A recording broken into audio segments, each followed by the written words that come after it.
1991, the people here have been abandoned in the midst of ongoing fighting.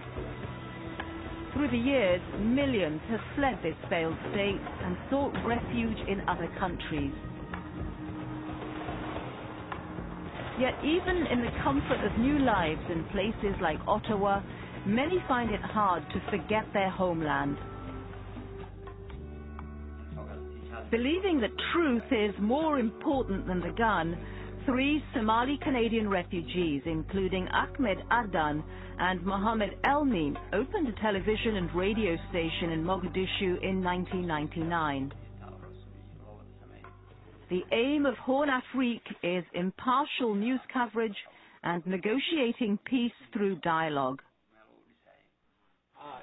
Thank you. On this day in 2003, Ahmed is going to join their third partner, who is holding down the fort in Mogadishu.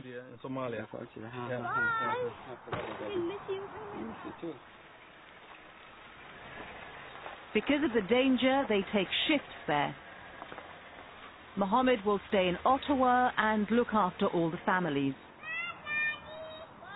Going back to Somalia, the hottest spot on earth, especially to go with a media, hot, conflict issue, thin line to walk on all the time.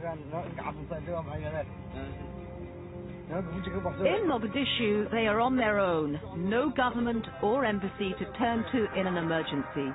Ahmed is planning to stay for a year at the Hornafrik station, which employs 35 journalists and 15 technicians. The station must be protected at all times because of the ever-present danger. Ali Sharmake is the third partner. Since he's been coping on his own, there's a lot for Ahmed to catch up with about business and programming. Their vision is to foster peace in conflict and so prove that the word is more powerful than the gun. Their aim is to provide a voice for Mogadishu's voiceless citizens. The most important is the weaker one. Every day you realize another segment of the society that were marginalized. Mogadishu is a city of 1 million where there's no law and order. It's a perfect example of survival of the fittest. Each day, Hornafrik's television crews head out to cover Mogadishu's news, always accompanied by the station's hired militia. The reports they bring back contain information that allow the people here to make up their own minds about what's really going on in their conflict-ridden city. 10 years of devastation created a situation where no one is sure about their neighbors, about their family, about their community. This was an opportunity to create that environment where we know about each other. We know what's happening in every part of Mogadishu. All attempts to form a functioning government over the last 16 years have failed. Now a transitional government supported by Ethiopian troops and the United States fights opposition and insurgents. Our reporters are continually harassed. They're always caught up in the middle, and a number of times their cameras were taken.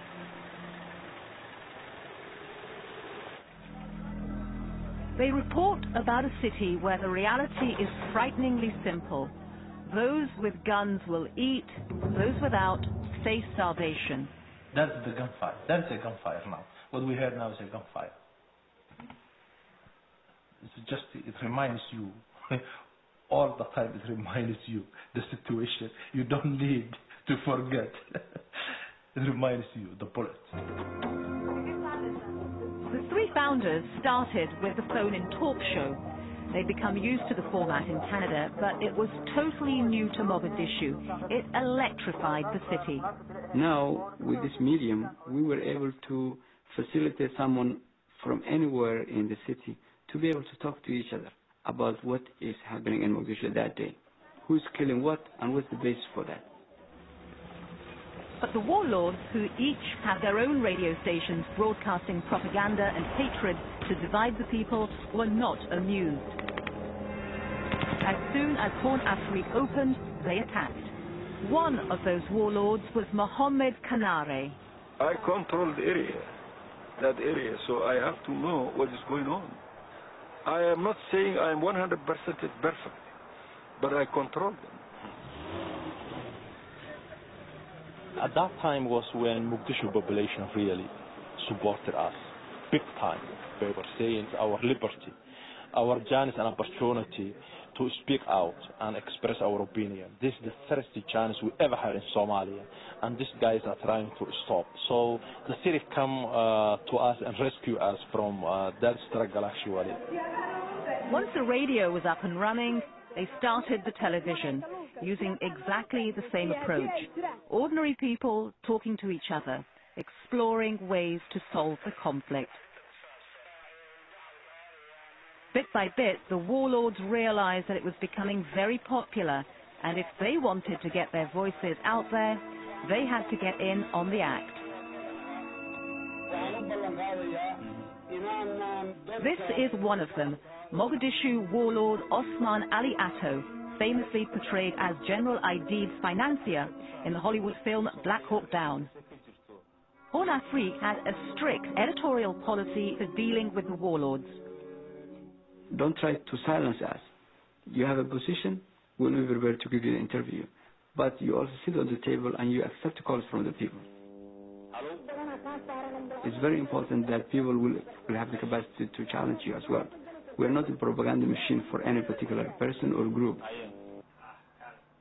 For the evening program, they've invited 3 street children to come to the studio and talk about their lives.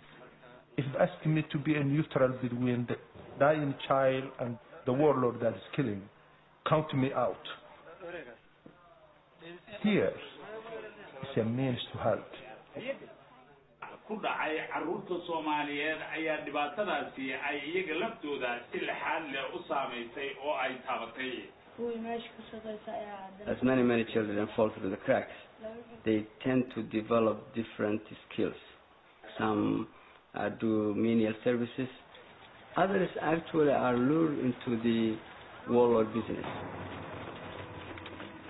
And so in the end they become part of the militia.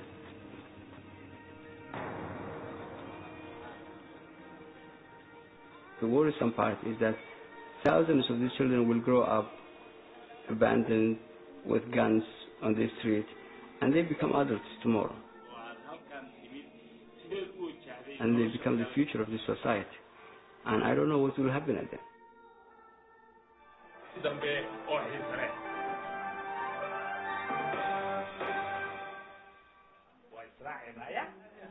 Yeah, well, the last caller said he will take care of one of them. It was a beautiful program. I love it really.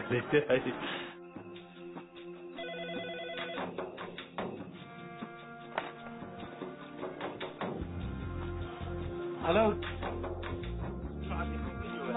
Back in Ottawa, there's an emergency.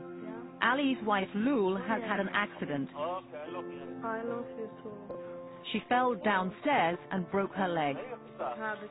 She and the children are alone. Do you want to talk to Daddy, Mommy? Do you want to talk to Dad? Sit down, honey. Daddy. I miss you, all of you. I miss you. I miss you. So you start a new year, new class. I'm in grade 2 and grade 3.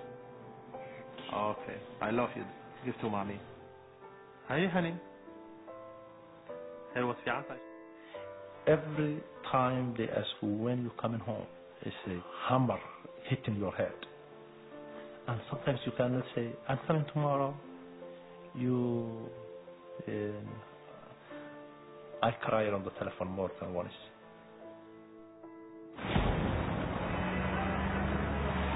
Then, in January 2004, Hornafrik was once again attacked. Ali, are you safe yourself? All of you, are you safe? Yes, we are safe. No, is there anything particular concerning that instigated that they have to come and take over the station? there was a news item involves a book written by an Ethiopian scholar about Al-Ittihad Al-Islamiyya of Somalia. Okay. And in some part of the book, they list the names they associated with Al-Ittihad. Al-Ittihad Al-Islami is a Somali Islamic fundamentalist group which has been accused of ties to acts of terrorism and Al-Qaeda. We know that it is dangerous to operate in that part of the world. We know how delicate it is, that really things can fall apart. But unless somebody, either us or others, step in and take that danger that's on the edge, I don't think that things will happen by themselves. Hornafrik did get back on the air, but it didn't get any easier as they encountered increasing friction with Somalia's dangerous new geopolitical realities. Its efforts for neutral reporting remained difficult, especially when it came to reporting about the marginalized. The importance of issue increases as those who involve the status of those involved decreases. During 2007, Hornafrik has been increasingly censored and at times closed down. In April 2007, it was shelled by Ethiopian troops, one of the foreign forces backing Somalia's transitional government. Just 4 months later, in August 2007, tragedy struck. An announcer at Hornafrik was shot dead as he arrived for work. Hornafrik's co-founder, Ali Sharmake, sped to the funeral, held the same day, a tradition in Somali culture. He spoke out at the burial, saying, "The killing was meant to prevent a real voice that described the suffering in Mogadishu to other Somalis and the world." He was a symbol of neutrality. Just a few minutes later, as he left the funeral, Ali too was assassinated. His car targeted by a remotely detonated landmine.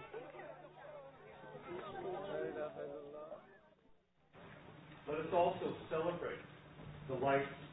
Back in Ottawa, a memorial was held to honor his life, attended by the 2 remaining Hornafrik founders. People are being killed for doing the right thing. We do not want it to leave the impression that the people who deliberately targeted Ali and Mahad that morning, who wanted to silence Hornafrik and the media, who wanted to destroy that dream for many Somalis, we don't want that to succeed too. I mean, many people just look at Ali as a journalist. Ali was not just a journalist, Ali was a peacemaker. Every hour of his time, he was working on peace. How can we get this country back to normal? And that's a huge, huge task.